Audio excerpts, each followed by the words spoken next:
Bueno, hermanos, les pido que me acompañen en oración. Señor, Padre nuestro que estás en los cielos, santificado sea tu nombre. Te damos gracias porque permites el privilegio de congregarnos en unidad, Señor. Como estudiábamos esta mañana, en la unidad cristiana que no se fundamenta en nuestros parecidos mutuos, en preferencias y gustos mutuos, sino que fundamenta, Señor, que todos hemos sido cubiertos bajo un mismo título de la adopción, Cristo, Señor, bajo el título de hijos de Dios Altísimo. En Cristo hemos sido unidos por la operación mística del Espíritu Santo. Te agradecemos porque nos permites entonces experimentar esta unión, no solo espiritualmente, sino corporalmente, viniendo cada domingo a adorarte, como la familia en Cristo que somos. Por esto, Señor, entendiendo la solemnidad de este evento, repetimos cada vez, Señor, porque nos los has ordenado, te rogamos que nos des corazones dispuestos, concentrados, reverentes, para ser edificados con tu palabra, Señor, porque esta viva y eficaz. Sabemos que al leer tu palabra, tu Biblia, y al escucharla, Señor, verdaderamente, ayúdanos, Señor, a estar a la altura de tan hermoso privilegio. Sea tú glorificado en medio de esto, pasando por alto, Señor, nuestras imperfecciones. En el nombre de Cristo Jesús oramos. Amén. Hermanos, quiero comenzar leyendo para ustedes y quiero que me acompañen también un salmo, el Salmo 97. Puesto de pie, leamos el Salmo 97 en los versos del 8 al 12. Dice así: Jehová reina, regocíjese la tierra, alégrense las muchas costas, nubes y oscuridad alrededor de él, justicia y juicio son fuego, el cimiento de su trono. Fuego irá delante de él y abrazará a sus enemigos, sus relámpagos alumbraron el mundo, la tierra vio y se estremeció, los montes se derritieron como cera delante de Jehová, los cielos anunciaron su justicia y todos los pueblos vieron su gloria. Avergüéncense todos los que sirven a las imágenes de talla, los que se glorían en los ídolos, póstrense a él todos los dioses. Y ahora la porción que nos interesará en la reflexión de hoy. Oyó Sión y se alegró, y las hijas de Judá, oh Jehová, se gozaron por tus juicios, porque tú, Jehová, eres excelso sobre toda la tierra, eres muy exaltado sobre todos los dioses. Los que amáis a Jehová aborreced el mal, él guarda las almas de sus santos, de mano de los impíos los libra. Luz está sembrada para el justo, y alegría para los rectos de corazón. Alegraos, justos, en Jehová, y alabad la memoria de su santidad. Amén. Pueden sentarse. Nosotros vemos, hermanos, que en el libro de los Salmos es un libro particularmente profundo por la naturaleza literaria de este. Sabemos que es un libro poético, como hemos mencionado en otras ocasiones. Hay, con la misma razón de esa profundidad de la poesía, toda clase de temas igualmente profundos que se esconden detrás de palabras bellamente ordenadas, pero que no por esto, no por ser un libro orientado a la estética, a diferencia de otros. Por ejemplo, uno lee los Evangelios, Hechos, cualquier otro libro de otra índole, y su orientación primaria no es la estética, en todo caso es la claridad de la narración, la claridad del orden de los eventos, etc. Son de otras características, libros biográficos o libros de, como los conocen los evangelios, de biografías antiguas, que es una especie particular de hacer biografías.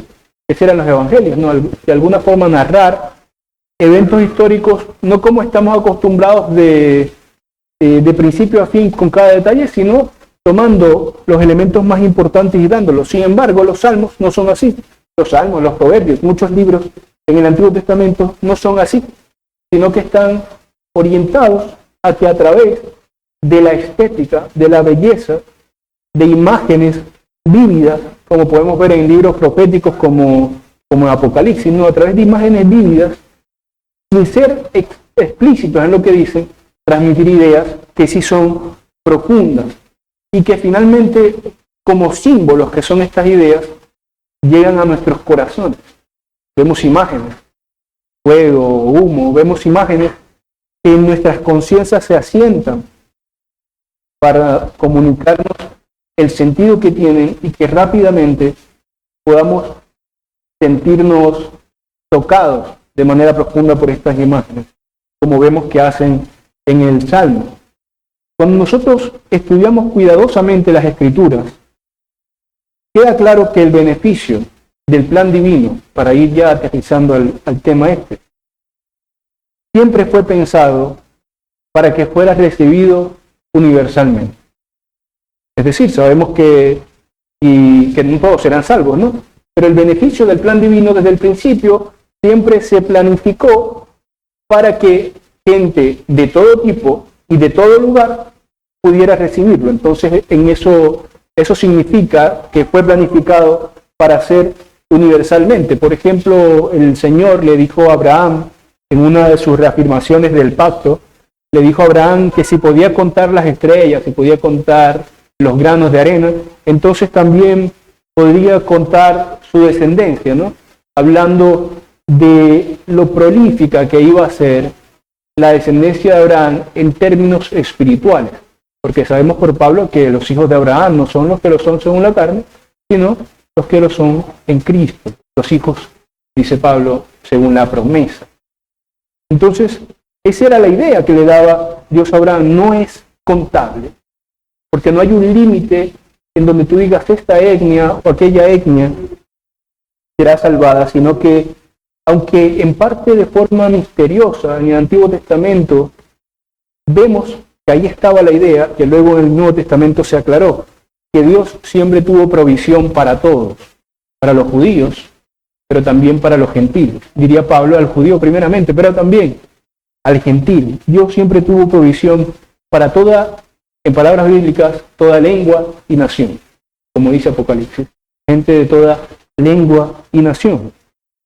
Y con todo esto nos podemos preguntar, ¿será que los escritores de la Biblia, cuando escribían estas cosas, estaban conscientes de eso? Es probable que no, es probable que los escritores de la Biblia, algunos estuvieran más conscientes que otros. Quizás algunos estaban convencidos que la salvación solo vendría sobre Israel. Y no es raro pensarlo. Nosotros vemos en los primeros capítulos de Hechos que esa era la idea que tenían muchos apóstoles y muchos discípulos. Les era extraño el concepto de salvación para otros. Aunque, y dice Pedro, se da cuenta Pedro, aunque si estudiaban cuidadosamente, podían ver que eso siempre estuvo allí. Siempre estaba en la profecía divina y en la revelación divina, siempre estaba la idea de que Dios es el Salvador, no de Israel, aunque lo es, sino el Salvador de los hombres, el Salvador de todos los hombres, el Redentor de este mundo. Pero más allá de que los escritores estuvieran conscientes de cuán grandes cosas escribían, nosotros estamos seguros de que por mediación del Espíritu Santo escribieron cosas mucho más grandes de lo que ellos pudieran siquiera imaginar, haber entendido o imaginar para el mundo. El Salmo por eso comienza con una afirmación que es una especie de orden, una demanda. Dice, regocíjese toda la tierra, alégrense las muchas costas, dice el salmista. Desde el inicio, el canto, el salmo, nos presenta una especie de evangelio, una buena noticia que trae regocijo sobre las vidas del pueblo de Dios, no sobre el judío, no sobre el cananeo, no sobre el moabita, no, sino que el salmista desde el principio, sea que lo entendiera o no, dice regocíjese toda la tierra. Porque esto que iba a ir narrando, que iba a ir encerrando en los símbolos que diría, era motivo de regocijo no para el judío, no para el moabita, no para el cananeo, sino para toda la tierra. No había en el plan divino, en la razón de regocijo, ningún tipo de discriminación de origen, étnico, no había tampoco nada que los separara, pero sí había una condición que muestra el Salmo que era necesaria para que este regocijo se pudiera dar. La necesidad de que fueran avergonzados los idólatras.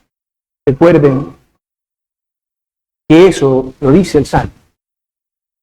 La necesidad, y por supuesto, para no avanzar sin dejarlo claro, ¿no? Con idólatras no solamente se refiere a aquel que se postra sobre una imagen. Más o menos el concepto acá es que la necesidad que Dios demanda de que se avergüencen de sus pecados cualquiera que esté opuesto al verdadero Dios. Desde el inicio el canto nos presenta esta idea. Hay una razón de regocijo, pero también hay una necesidad de transformación de la tierra. Y este texto, por supuesto, es un texto escatológico, porque nos presenta de forma enfática la idea del juicio divino. Ahí vemos que nubes y oscuridad van detrás de su trono, hay fuego. Obviamente es una idea del juicio divino. Nos evoca aquella venida que nosotros esperamos, que es distintiva del Señor, en la cual va a juzgar tanto a vivos como a muertos. Curiosamente, entre los versos 1 y 7, al principio del Salmo pareciera que presentara esta idea de juicio, porque comienza diciendo, regocíjese la tierra, pero termina el 7 recomendando avergonzarse, dice avergüéncense todos los que sirven a las imágenes de talla, los que se glorían en los ídolos. Dice también, póstrense a él todos los hombres. ¿Para qué? Para de alguna forma evitar todo el juicio del que estaba hablando. Y es curioso que ese mismo evento, el de su venida, aquel evento que nosotros anhelamos con tantas fuerzas, produzca tanto gozo como tristeza, produzca tanto regocijo como vergüenza, pero invariablemente para todos, tanto para los que se avergonzarán en ese día, como para los que nos gozaremos en ese día, se les demanda, póstrense delante de él. Es decir, el Salmo nos muestra que no hay ninguna autoridad, no hay ninguna potestad, no hay ningún poder que esté sobre el poder de Dios. Y nos describe entonces por eso aquel evento con magnitudes que son cósmicas, con estruendos que se escuchan y producen miedo, con temor universal, nubes, oscuridad, fuego, enemigos siendo consumidos, relámpagos que causan estremecimiento ante su santidad, sobre todo lo que esto está presentando acá. Dice los cielos gritando, allí viene la justicia de su trono, porque de alguna forma ese estremecimiento que se muestra en la naturaleza, en los salmos, suele manifestar quizás hasta la ignorancia del hombre, ¿no? Los salmos suelen hacer esto. Manifiestan en objetos inanimados adoración a Dios, como mostrando, aún estas cosas sin razón, sin mente, sin voluntad, reconocen la grandeza de su Creador. Y así muestra la imagen del Salmo. Los montes se deshacen, dice el salmista.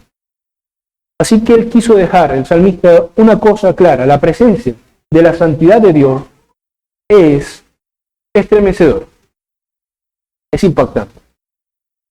Y sin embargo, a pesar del escenario que pueda ser aparentemente tenebroso, no es esa la orden que da. No parece que digan escóndase o teman o algo por el estilo, en el sentido de sentir pavor de parte de Dios, sino que aún así dice regocíjense.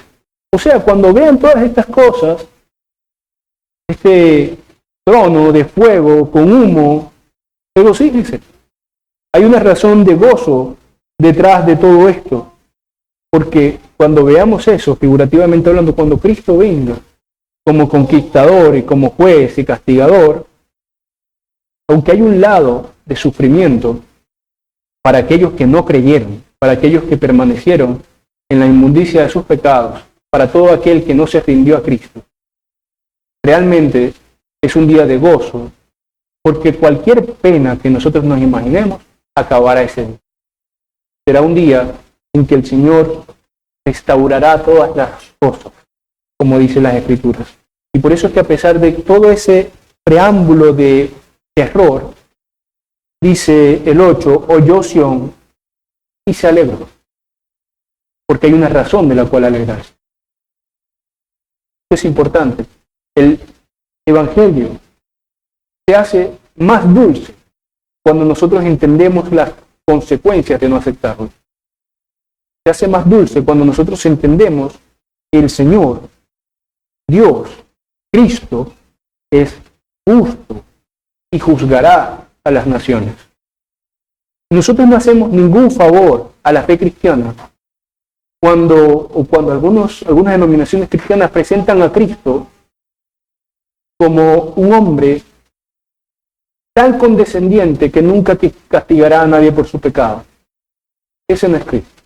Cristo castigará a los hombres por su pecado. Ese hombre que vivió de forma tan amorosa no debe confundirse con un alcahueta, con una persona, con un juez injusto, porque el juez que pasa por alto el delito es un juez injusto, sino que no hacemos ningún favor antes, menoscabamos el Evangelio. El Evangelio es dulce para nosotros, para los que hemos creído en él, precisamente porque entendemos el terror que debe producir el conocimiento del juicio divino que vendrá a ser ejecutado por Cristo, por aquel Dios encarnado, hombre, amoroso, pero aún así justo.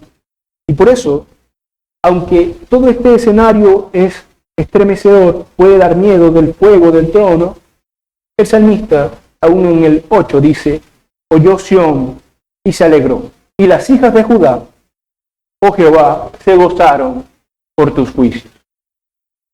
Que sus juicios, sabían ellos, no vendría sobre ellos. Nosotros sabemos más todavía. Nosotros sabemos que los juicios del Señor, juicios castigadores, retributivos, como le podríamos decir, no vendrán sobre nosotros, no porque no los merezcamos, sino porque estamos en Cristo y somos aceptados en Cristo. Y nuestros pecados sí serán castigados, pero en Cristo. Y por eso oye Sión y se alegra en los juicios de Dios. Porque se alegra Sión del sufrimiento de los que serán castigados. No, porque Sión reconoce en los juicios de Dios justicia, santidad, virtud. Sión reconoce que en Dios en su voluntad hay solo perfección. He querido enfatizar que este salmo presenta el Evangelio por esa razón. Porque, aunque obviamente falta el elemento fundamental del Evangelio, que es la obra de Cristo, su vida, su muerte, cosa que no podía suceder aquí, porque no podían contar aquí porque no había pasado, aún así presenta todos los otros elementos del Evangelio. Es una especie de anuncio de los efectos del Evangelio, las características fundamentales aparte de la obra de Cristo. Pablo una vez escribió, no me avergüenzo del Evangelio porque es poder de Dios para salvación a todo aquel que cree, al judío primeramente y también al griego. Y por eso digo es que presenta un protoevangelio, podríamos decir aquí. Porque en su contenido manifiesta, por un lado, los efectos de no recibir el Evangelio, que es el castigo, que es la desaprobación divina, que es el juicio sobre las cabezas de los impíos. Y por otro lado, manifiesta el beneficio de recibir el Evangelio, que es el gozo, que es el no ser avergonzado delante del Señor. No por nuestra dignidad, sino porque nos mira a través de Cristo. Y la buena noticia es que aquellos que crean serán salvados. Y eso se guarda en el Salmo. Oyó Sión y se alegró. Algunos quizás, otros no se alegrarían porque tendrían que ser avergonzados ese día. Pero Sión sí se alegra a pesar de todo eso. Así que allí está presentado, por un lado, el terrible juicio de los impíos, de los que permanecen sin Dios, y por otro lado, la maravillosa gracia que se expresa por parte de Dios sobre los que están en Él. Vemos que en ese precioso verso 8, el salmista cambia completamente el ritmo tenebroso que llevaba el salmo. Y dice, para que, como si quisiera que volteáramos la mirada, ya no solamente al fuego, al humo y todo eso, sino que volteáramos la mirada a la belleza que está detrás de todo eso. Dice, oyó Sión y se alegró, y las hijas de Judá, oh Jehová, se gozaron en tus juicios. Y es contradictorio. Hay relámpagos, hay fuego, hay humo, hay montes derritiéndose, pero oyó Sión y se alegró. No temió. Ustedes se acuerdan que cuando en Éxodo se narra la dación de la ley por parte de Dios, Dios se pone a hablar con Moisés, y Dios, en primer lugar, antes de que Moisés fuera al monte a hablar solo, en primer lugar habla en medio del pueblo.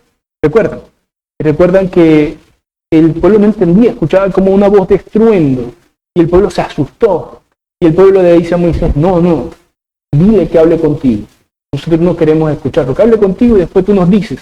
No soportaba la presencia de Dios porque no estaban preparados para eso.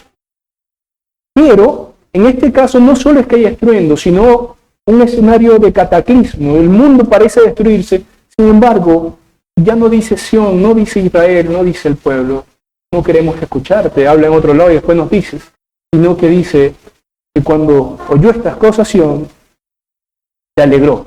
Y quizás parezca algo obvio, hermanos, pero para no seguir diciéndolo sin explicarlo, está claro que Sión somos nosotros. Y cuando pensaba en hacer esta exposición, viendo justamente, y seguro esto ha pasado en años anteriores, pero yo no soy tan viejo, por lo menos viendo justamente lo que está pasando ahora, en este año, reflexionaba en esto. ¿Recuerdan que ahora hay unos conflictos ahí en Medio Oriente, en Israel, con Irán y todas estas cosas?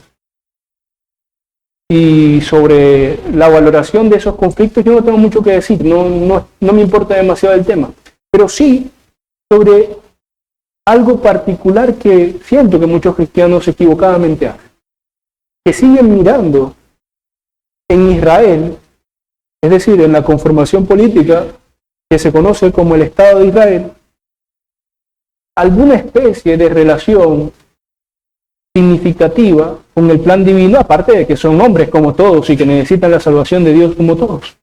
Siguen de alguna forma enajenándose, separándose y privándose a sí mismos de la identidad que nosotros tenemos. Nosotros somos Israel, nosotros somos Sión, no aquel país que está en Medio Oriente, que está en guerra. Ellos no están librando ninguna guerra divina, ninguna guerra santa. Ellos no están librando ninguna guerra para reivindicar el Evangelio. No necesitamos de esas guerras. El Señor dice que si su reino fuera de este mundo, le dijo a Pilato, no, ya lo estuvieran salvando sus soldados, su ejército, pero su reino no es de este mundo. Esperemos que salga lo mejor que pueda salir y que la justicia y la verdad sea lo que prevalezca. Pero no nos privemos de esta identidad que nosotros tenemos. Nosotros somos Sión. Nosotros somos Israel. Nosotros somos los receptores de estas promesas. Y quien dice nosotros incluye también a cualquier israelita que se convierta al único Dios verdadero, a Cristo, y no al falso Dios que siguen. Porque aunque siguen al mismo, dicen ellos, Dios de la Torá, del Antiguo Testamento, al rechazar a Cristo han deformado ese Dios que siguen y se han hecho un Dios para sí mismos. Es más, yo no sé cuál es el porcentaje de cristianos y judíos en Israel o laicos en Israel. Creo que Israel de hecho es uno de los países más ateos del mundo, curiosamente. Pero, como diría Jesús, ¿no? Antes, si no se arrepienten ellos, perecerán igual. O si ganan, pierden guerras, eso es insignificante para nosotros. En este mundo habrá guerras y seguirá habiendo guerras mañana y terminará una y empezará otra. Pero ante Dios, antes si no se arrepienten, perecerán igualmente. nosotros somos siempre, somos Israel.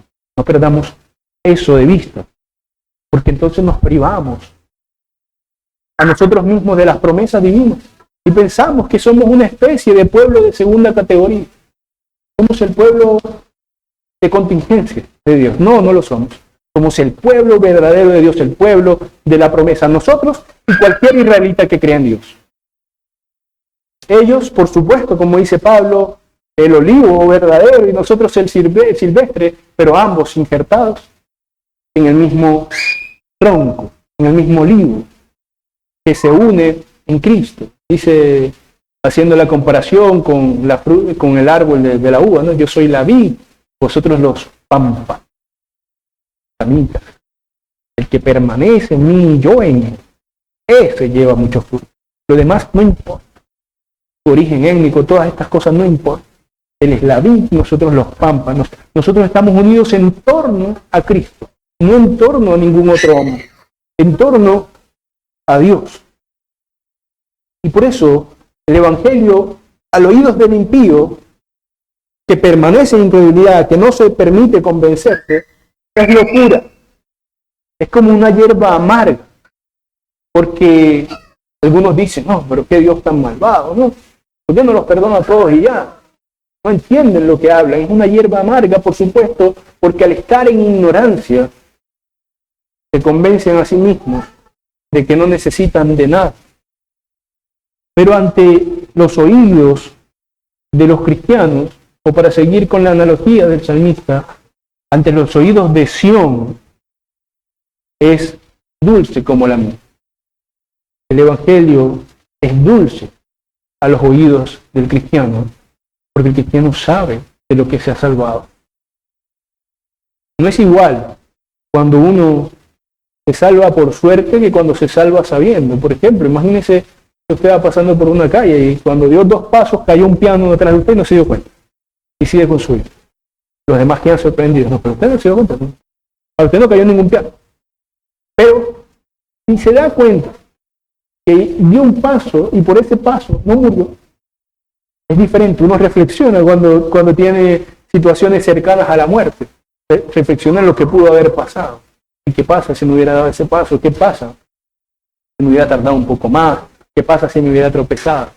Porque cuando uno entiende las cosas tal como son, plenamente, la necesidad de la santidad, el poder del castigo, entonces se hace más dulce la salida que el Señor nos ha dado.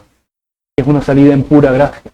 No por méritos de ningún tipo, ni étnicos, ni morales, sino tan solo por la fe en Cristo. Y así escribió Juan en Apocalipsis 10:10.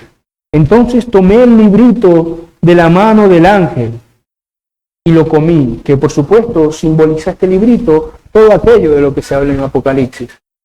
Digamos, la voluntad de Dios. Apocalipsis, como saben, hermanos, no solamente se narra la bienaventuranza eterna de los hijos de Dios, sino que se narra los juicios horrendos sobre los impíos. Todo esto que está aquí concentrado, este mensaje divino, esta voluntad divina, dice, y tomé el librito de la mano del ángel y lo comí, y era dulce como la miel. Dice Juan el apóstol. Como la miel, ese es el Evangelio, de dulce para nosotros, así como ese librito era para Juan. Cuando lo escuchamos y lo recibimos como la miel. Cuando lo escuchamos y lo recibimos, es como la medicina. Nos cura. Tenemos una experiencia similar a la del ciego. Recuerdan aquel ciego que lo era de nacimiento y le decían que si por los padres, que si no sé qué, que quién te curó, que a él le preguntaban tantas cosas y entre esos llegó tal punto el fastidio porque no le creían que era Jesús o querían buscar alguna cosa para que Jesús cayera y él dice, bueno, yo no sé quién es él. Yo lo que sé es que era ciego y ahora veo. Esa es nuestra experiencia con el Evangelio. No importa realmente, en el sentido práctico, cómo suceden estas cosas. Como dice aquel himno que a mí me gusta mucho, no sé cómo obra Dios en el corazón, pero sé que obra en mi corazón. Sé que me ha salvado de la ira venidera y por lo tanto, puedo gozarme, puedo disfrutarlo. Por eso dice el salmista que cuando oyen las hijas de Judá, dice, oh Jehová, se gozaron por tu juicio. Porque han sentido el beneficio de creer en el Señor, el beneficio de creer a su llamado, el saber de que han sido librados. El verdadero creyente no se alegra por los aspectos preferidos de la Biblia que tiene. No le produce más gozo algún aspecto, alguna narración de la Biblia que otra, sino que se debe alegrar en los juicios del Señor. Y que Dios es santo, santo, santo. Dice Éxodo 15:11, ¿quién como tú, Jehová, entre los dioses? ¿Quién como tú, magnífico en santidad? Pero, terrible en maravillas, hazañas, hacedor de prodigios. Este aspecto divino del cual nosotros hemos sido en Cristo librados, que es la ejecución de sus juicios santos, también es objeto de maravilla por parte nuestra, también es objeto de gozo, no porque nos alegremos en el sufrimiento de quienes reciben el juicio, sino porque nos alegramos, y esto es importante también, en el reconocimiento de la santidad divina, que el Señor castigue a los impíos en el día del juicio, es otra muestra más, ya no solo de su justicia, sino de su fidelidad, de la verdad de su palabra. De que Dios dice que su palabra permanece para siempre. Si Dios no castigase a los impíos en el día del juicio, el problema sería es que nos enfrentaríamos a que Dios cambie, a que Dios ha dispuesto algo hoy y mañana otra cosa, pero sabemos que no es así. Nosotros estamos convencidos, no ya porque digamos, me alegro del juicio porque todo aquel que me la hizo allá me la va a pagar, todo, aunque aquí no se haga justicia, yo sé que allá se hará. No. Nosotros no nos regocijamos en los juicios por eso, porque aún el que me haya hecho el peor daño del mundo, si yo ese día lo veo junto a mí, junto a las ovejas y no a las cabritas, porque se convirtió, yo le aseguro, quizás yo hoy no, pero con el corazón que el Señor me dará en ese momento, le aseguro que me gozaré con él. No nos alegramos entonces por el sufrimiento, sino por la justicia divina, porque Dios será exaltado y nosotros, hermanos. Y no hoy con todo el corazón que podríamos hacerlo, en ese día sí, transformados, vivificados, santificados, nos gozaremos en la alabanza de la justicia de Dios. No necesitamos entonces embellecer el Evangelio ocultando el juicio divino, porque el Evangelio por sí mismo ya es bello. El hecho de que Dios diera gracia para poder librarnos de su ira ya es bello. No debemos quitar estos elementos que también son importantes. El elemento de juicio.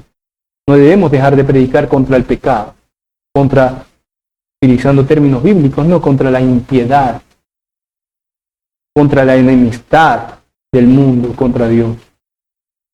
No es necesario que el Evangelio sea adornado como si no existiera en él un componente de justicia, de castigo. No es necesario presentar a Cristo como alguien que no juzgará nunca a nadie. Él te entiende y Él sabe quién eres tú. Y por eso, bueno, no creas, lo que te juzgan son los hombres.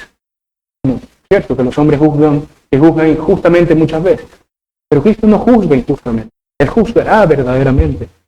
Y juzgará castigando lo que debe castigar. No debemos olvidar eso. Cristo, Dios, el más misericordioso entre todos los misericordiosos, castigará, pero castigará tan solo a aquellos que no están en Él y perdonará a aquellos que en Él han sido, como cantábamos hace un rato, lavados. Lávame con tu sangre, Salvador. Límpiame de toda mi maldad. Sabemos que recibiremos eso y por eso recordamos nosotros esas palabras del salmista. Oyó Sión y se alegró. Oímos nosotros y nos alegramos. Escuchamos cada día, leemos cada día la palabra y nos alegramos.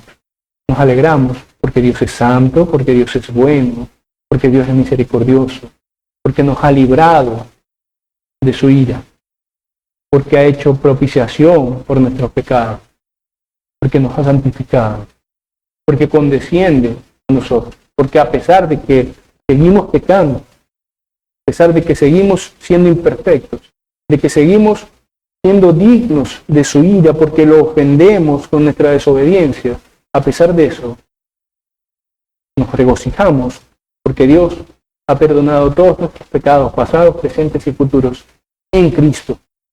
¿Qué más hermosura que esa que por sí misma tiene el Evangelio? No hace falta ocultar sus juicios para que veamos cuán bello es el Evangelio. Juan el Bautista lo entendía. Y por eso, exaltado cuando vio a Cristo, entendiendo lo que significaba, se levantó entre sus discípulos y señaló a Jesús. ¿Y qué les dijo? Recuerden, he aquí el Cordero de Dios que quita pecados del mundo. ¿Y por qué lo sentía tan entrañablemente Juan el Bautista?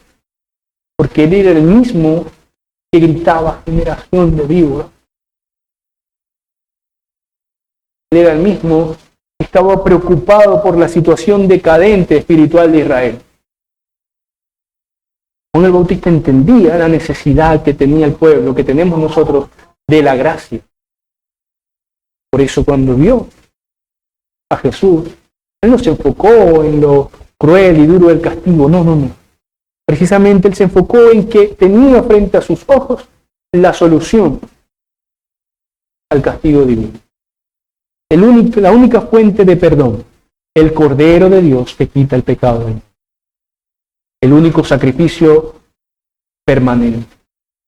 El único sacrificio que se hace una vez y para siempre. Como el autor de Hebreos quiere dejar ver. El autor de Hebreos dice el sacerdote cada año tenía y si ustedes leen el Antiguo Testamento y se hacen una imagen de cómo era eso, la carnicería, donde el animal llenaba todo de sangre, tenían que chispear sangre en ciertos lugares. Y eso cada vez, ese olor horrible que debía emanar todo ese proceso, cada vez tenía que hacer. Porque sabían y estaban conscientes de que ellos pecaban siempre y que necesitaban ser limpiados siempre. Desde el sumo sacerdote hasta el más pequeño de Israel. Todos estaban en la misma condición de pecado, todos estaban en la misma necesidad de sacrificio continuo, permanente. Una oveja, una paloma, todos estaban purificándose todo el tiempo. Cada vez que pasaba algo, porque sabían que aquí, sin la provisión, sin estar arropados por el Espíritu como lo estamos nosotros, estaban sucios todo el tiempo. Y necesitaban esa purificación ritual. Una y otra vez. Pero el autor de Hebreos dice que Jesús no es como esos sumos sacerdotes. Él es el sumo sacerdote por antonomasia. Él es el verdadero sumo sacerdote, quien ha ofrecido un sacrificio ya no de ovejas, no de palomas, no de bueyes, sino a sí mismo, que ha sido con el mismo propósito de limpiar, pero ha limpiado de forma tal que se tuvo que ofrecer una vez y para siempre. Y por eso Dios se regocija. Dice en el 9, porque tú, Jehová, eres excelso sobre toda la tierra, eres muy exaltado sobre todos los dioses. Entonces, vemos que el mensaje de Dios es producto de alegría para el creyente. Sus juicios redundan en nuestra propia salvación y son en sí mismos productos de gozo también. Pero el salmista añade aún más cosas. No alaba el pueblo a Dios simplemente porque Él les ha dado cosas. Eso es una parte, ¿no? Lo alaba porque el Señor le ha dado la salvación. Sí, pero no solamente es por eso, sino que el pueblo de Dios alaba a Dios por ser Dios. Porque Él mismo es digno de alabanza. Y esto lo vemos muchas veces cuando estudiamos, por ejemplo, lo que se conoce como teología propia. Hay muchas cosas que Dios es en sí mismo. Por ejemplo, se dice que Dios tiene aceidad, ¿no? Que Dios no solo es eterno, no solo es increado, sino que Él es en sí mismo. Él es la razón propia de su propia existencia. No hay un lugar en el tiempo ni en la existencia en donde Dios no existiera. Dios es independiente. de cualquier cosa. Entonces, cuando amamos a Dios como el ser que es, no como un concepto de el hombre barbudo y bonachón que nos mira y nos premia, nos castiga, según lo que hagamos desde los cielos, como si fuera alguna especie de super Santa Claus. No. Cuando miramos a Dios por quien es, ese ser concreto, poderoso, magnífico, grandioso, entonces ya no es solamente la gratitud que nos hace alabarlo, sino que nos damos cuenta, y esto es importante, hermanos, que el alabar a Dios es un deber moral de todos los hombres. Cualquier persona que no alabe a Dios, no solo no está siendo justificado, sino que es un inmoral. En la Biblia que el único pecado imperdonable es la blasfemia contra el Espíritu Santo, que tradicionalmente se ha interpretado como la incredulidad. El alabar a Dios es un requisito moral, como el decir la verdad, como el obedecer las leyes, como el no matar. El alabar a Dios es una orden moral, como el no robar, algo que todo hombre debe hacer. Y en la misma ocasión, cuando se le manifestó al pueblo de Israel aquel precioso credo, el protocredo de Deuteronomio, oye Israel, Jehová nuestro Dios, Jehová uno es, también se le dijo en esa misma ocasión, y amarás a Jehová tu Dios de todo tu corazón y de toda tu alma y con todas tus fuerzas. Pero para Israel esto no era algo novedoso y exclusivo, porque cuando se le preguntó al Señor Jesús sobre cuál era el más grande mandamiento, en qué orden los pondría, Él dice, amarás al Señor con todo tu corazón y con toda tu alma, con toda tu mente. No es una recomendación, es un deber moral. Forma parte de la ley moral de Dios el alabarlo, el amarlo, el adorarlo. En eso, diría Jesús, se resumen los mandamientos. Son equivalentes. Entonces, tal demanda de amor a Dios, un amor incondicional, es una demanda para todos. Es el corazón del impío el que se rebela contra Dios. No obstante, para el creyente, Dios basta. Y nuestra alegría en Él no debe estar sujeta solamente a lo que nos ha dado, aunque le agradecemos por lo que nos ha dado, sino que nuestra alegría, nuestro gozo en Él está sujeto a que hemos entendido quién es Él, quien es digno de recibir alabanza. Él es digno de recibir alabanza, porque nos ha salvado. No. Él es digno de recibir alabanza porque Él es Dios, porque Él es dueño de todo, creador de todas las cosas. Aun si no hubiera salvado a nadie, Él seguiría siendo digno de toda alabanza, porque todo lo que Dios es, y esto debemos grabarnos en nuestra mente, todo lo que Dios es, lo es en sí mismo, nadie se lo ha dado. A nadie se lo ha dado.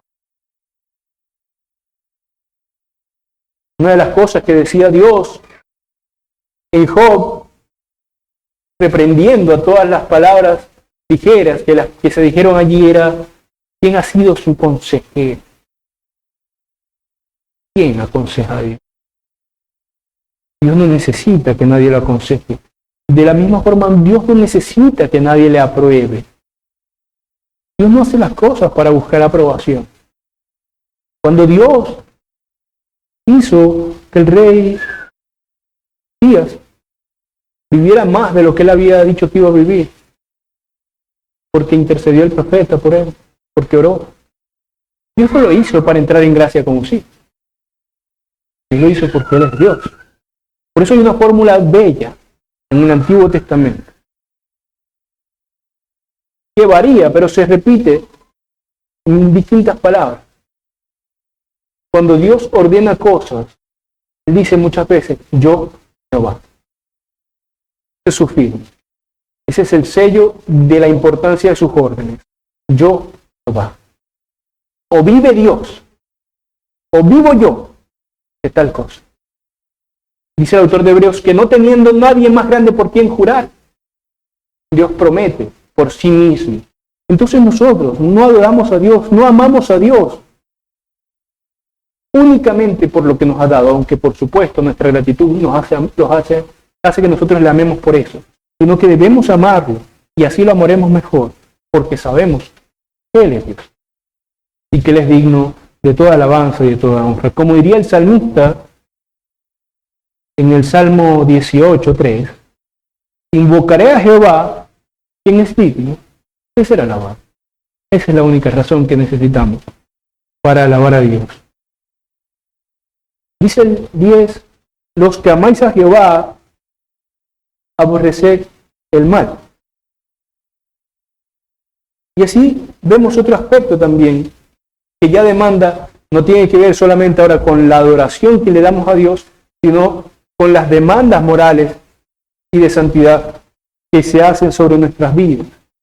Así como debemos amar a Dios por quien es y no por lo que da, debemos alegrarnos por sus juicios también debemos manifestar evidencia de dicha alegría, identidad con aquel al que llamamos Padre. Hoy el hermano Kelvin enseñaba acerca de la unidad cristiana y mencionaba cómo el Señor analoga la unidad cristiana que Él espera que se tenga con la unidad que Él tiene con el Padre. De alguna forma, así como ellos son, nosotros debemos ser. Nosotros aspiramos a parecernos a Dios. Y si se fijan, este asunto es tan serio, el asunto del amor, que el apóstol Juan lo ve en términos de identificación de lo que es un hijo de Dios. Dice, el que no ama no es nacido de Dios, no conoce a Dios, porque Dios es amor. Sabemos que estas son disposiciones generales que no deben maximizarse en el sentido de que no debe uno pensar que no podemos pecar a este respecto nunca, no. Tan solo es ver cuán grande es la expectativa de estas cosas con respecto de lo que Dios pide. Y en ese sentido, los que aman a Jehová realmente deben aborrecer el mal. Eventualmente pecaremos. Y muchos pecamos mucho más de lo que quisiéramos. Pero es un distintivo del cristiano. Buscar aborrecer el mal. Hace rato, uno de los himnos que cantamos decía que lo que ames pueda amar y tu voluntad hacer. Que podríamos decir también Dios, que lo que odias pueda odiar. No sé qué cosa es más difícil. Que aborrezcamos lo que tú aborreces, Señor. Nadie come con placer una comida que le produce asco. La aborrece. Por alguna razón podría eventualmente comerla, pero la aborrece. Si nosotros aborrecemos el mal, no significa, hermanos, que no pecaremos. Significa que estaremos propensos a la contrición. Estaremos propensos al arrepentimiento. Estaremos propensos a la santificación. Propensos a la oración. Ruego a Dios, Señor, líbrame de este cuerpo de muerte. Señor, santifícame. Señor, también, por supuesto, perdóname. Eso es un distintivo. Y eso es algo que produce también el estar cerca del Señor. Por ejemplo, en 1 Corintios 6:9, un verso muy famoso, dice, ¿no sabéis que los injustos no heredarán el reino de Dios? No erréis, ni los fornicarios, ni los idólatras, ni los adúlteros, ni los afeminados, ni los que se echan con varones. Ninguno heredará el reino de Dios. Aún, todos esos estarán en el reino de Dios, en Cristo. Hay aquí una gran tensión en las Escrituras. Ninguno en sí mismo puede heredarlo. En Cristo sí. En Cristo, Él, poco a poco, en algunos más rápidos que en otros, restaurará esas cosas, pero en Él estamos seguros.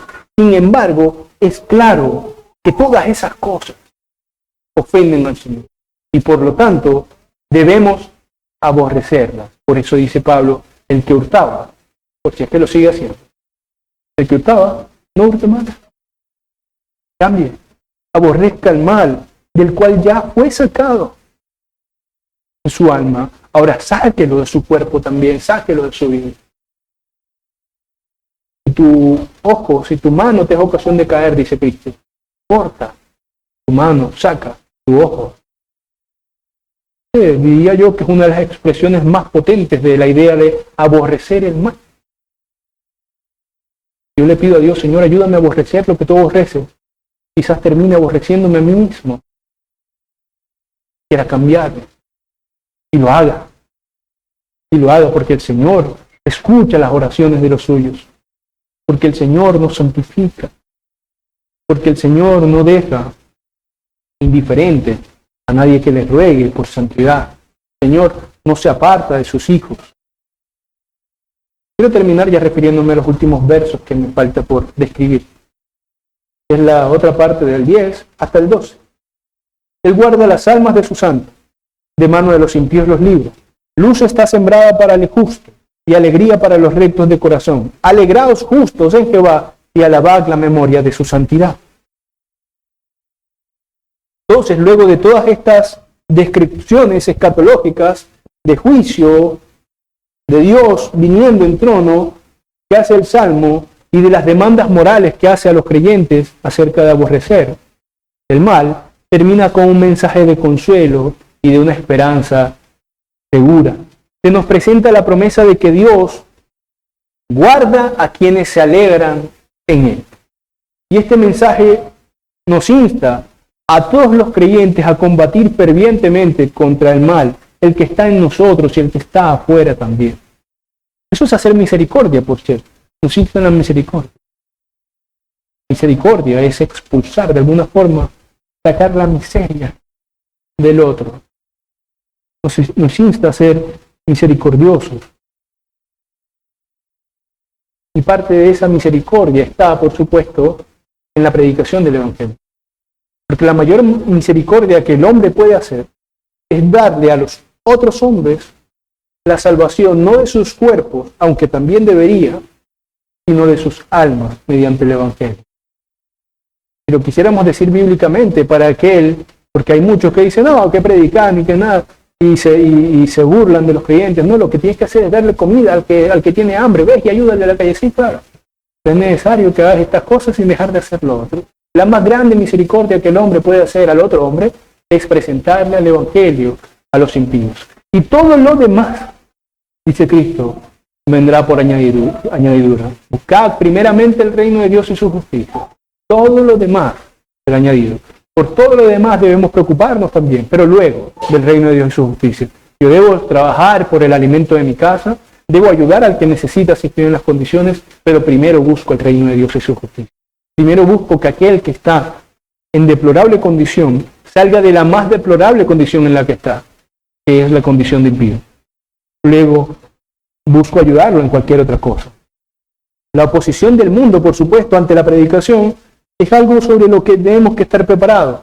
En algún tiempo había más común que hoy muerte y persecución, aunque en algunos sitios persigue hoy.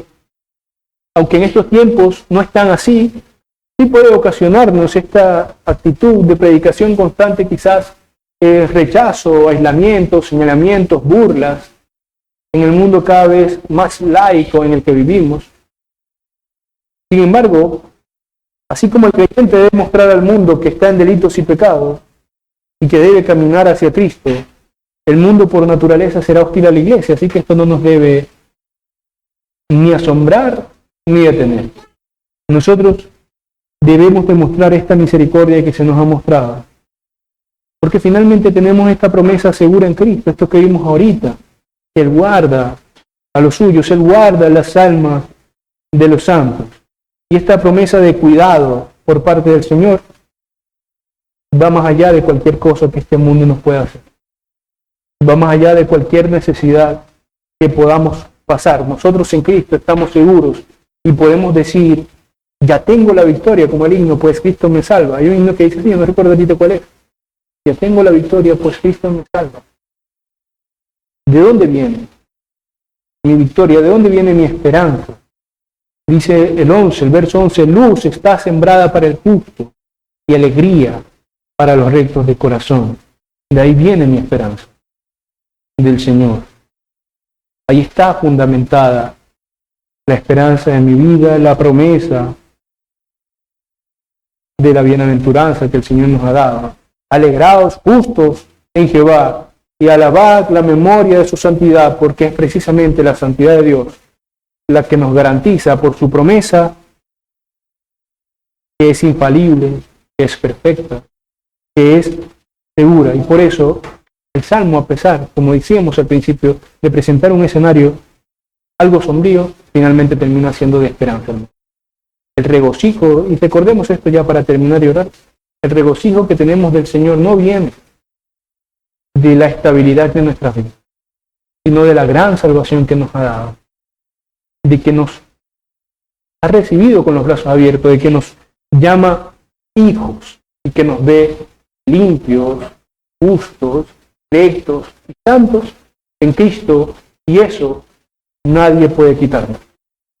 Por eso es que también, así como lo hemos recibido, deberíamos verdaderamente con fervor querer dar, querer presentarle al mundo esta belleza del Evangelio. Oremos, hermanos. Señor y Padre Celestial, te damos infinitas gracias por tu palabra, por tu verdad, Señor, por tu amor y misericordia, Señor, por tu gracia. Porque estas cosas que nosotros estudiamos acá, que apenas arañamos de a poco, Señor, nos debe hacer entender, nos deben hacer recordar de dónde nos ha sacado. Recordando de dónde nos ha sacado, nos recordará, Señor, también cuán misericordioso eres, cuán amoroso eres. Porque estando, como diría Pablo, muertos en delitos y pecados, siendo enemigos tuyos, Señor, te acercaste, nos tendiste tu mano, nos lavaste, nos vestiste, pusiste anillos en nuestros dedos, como en aquella parábola, y nos recibiste como tus hijos. Nos amas, como dice tu palabra, Señor, nos amas con amor eterno, Señor. Nos amas desde siempre, y nos has prometido lo que nos dará, vida eterna junto a ti, felicidad eterna junto a ti, bienaventuranza eterna, Señor. Te rogamos que esto nos consuele cada día, que más, Señor, cada día más, lleguen hombres y mujeres a tus pies para gozar de esta vida eterna. En el nombre de Cristo Jesús oramos.